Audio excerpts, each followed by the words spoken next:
So we're in San Diego, California. We just finished installing a Rinnai V75 propane tankless water heater. They had a Rinnai in here before, and it sprung a leak and stopped working.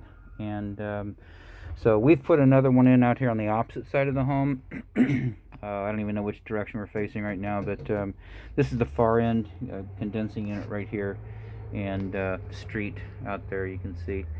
The other one's on the opposite end of the home. Anyway, so this is installed. We gave you new shutoff valves, or actually a new shutoff valve here. And that's just, you know, before it was just piped in with PEX straight in, so there was no shutoff except for these isolation valves, which is fine. I don't like to do that on PEX, mainly because there's a lot of movement. I don't recommend using this valve a lot, honestly. I mean, it works. But these are shark bite fittings down here. These are code approved. But every time you torque this, you know, you can see it moves things around a bit.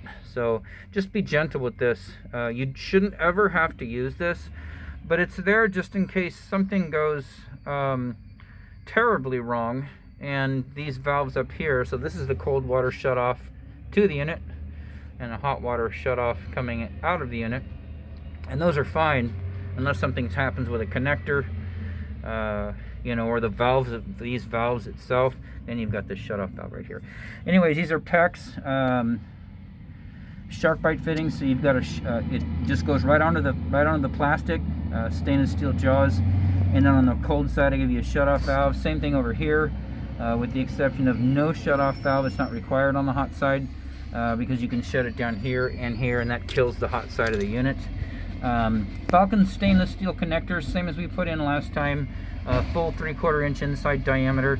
And this is a Noritz flush kit. Rinnai makes one, but we couldn't find any in town or in a timely manner. And so these are Noritz. That's another a tankless water heater manufacturer. We like these because the relief line points out the front and doesn't cause a problem in this recessed box right here. Sorry about the garbage truck out there. This way you can come out and flush this once a year. You know, take this off and shut the water down, get your vinegar, get your bucket and your pump, and go ahead and you know, get this flushed out. But Falcon stainless steel connectors and pure brass. Anywhere we tie it in, it's brass, no iron pipe. So brass shark bite fittings, brass nipples in between, and then of course this relief valve comes with the unit, so we've popped this off, and the unit's running fine. This guy, the V75, will probably give you up to 5 gallons a minute, which means it'll pour water, hot water, to a tub, just one tub or 2 showers back to back, and you know, that's plenty for this side of the home. Existing gas valve, that's yours. It's just in place. We didn't want to shut the propane tank off and do any plumbing over here, but it's got its own shutoff valve here, ball valve, and then of course this is your supply line tied back in, no adapter up here. Everything's flushed out, water's on. Take it for a test drive. Let me know how you like it. Any trouble with this, give us a holler. We'll come out and take care of it right away. Outside of that, this installation is done.